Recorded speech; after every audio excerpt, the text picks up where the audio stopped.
भगवान शिव के भोग के लिए खीर का प्रसाद बनाना। ये कार्य पहले उसके पिता करते थे और पिता के जाने के बाद शिव जी की सेवा और खीर भोग की पूरी जिम्मेदारी रामेश्वर ने उठा ली। रामेश्वर को विश्वास था कि भगवान शिव उसके द्वारा खिलाई गई खीर को रोजाना ही खाते हैं। इसी विश्वास पर वो रोजाना खीर का भोग लगाता था और अपने भक्त के द्वारा भोग लगाई गई खीर को कैलाश पर्वत पर विराजमान भगवान शिव बहुत चाव से खाते थे। अब शिव जी रोजाना रामेश्वर की खीर का इंतजार करने लगे कि कब रामेश्वर उन्हें भोग लगाए और कब वो खीर का भोग खाए। पर कुछ दिनों तक रामेश्वर ने खीर का भोग बनाया ही नहीं, तो शिव जी को खीर कहाँ से मिलती। अब सप्ताह में एक दिन रामेश्वर ने खीर का भोग लगा दिया तो शिव जी ने खीर खा ली। फिर उसके बाद कुछ दिन और खीर नहीं मिली तो भगवान शिव सोच में पड़ गए। उन्होंने अपने नेत्र बंद किए और उन्हें सारी सच्चाई पता लग गई और भगवान शिव को गुस्सा आ गया। शिव जी को गुस्से में आया देख सभी गण उनके समक्ष हाथ जोड़कर खड़े हो गए। नंदी, श्रृंगी, वीरभद्र, भैरव, तुम सभी गण जानते भी हो कि तुमने क्या किया है।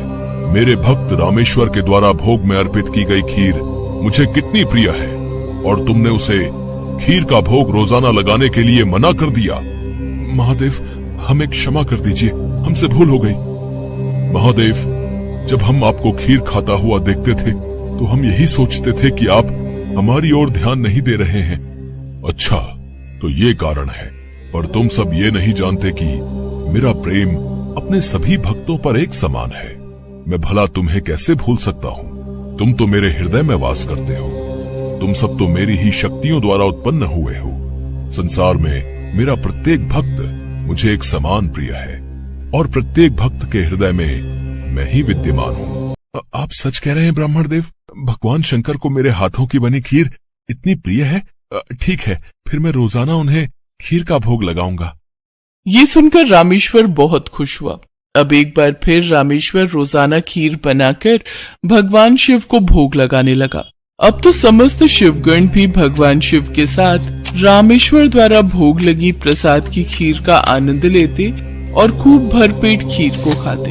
भगवान शिव और देवी पार्वती दोनों सभी गणों को इस प्रकार खीर खाता देख मंद मंद मुस्कुराने लगे। भगवान शिव ने अपने परम भक्त रामेश्वर को सभी सुख सुविधाओं से पूर्ण रखा। उसके जीवन में कभी भी कोई कठिनाई नहीं आई। रामेश्वर का विवाह एक बहुत ही सुशील कन्या के साथ हुआ। उसके घर में 2 बच्चों का जन्म हुआ। अपने परिवार के साथ संपूर्ण जीवन खुशी खुशी व्यतीत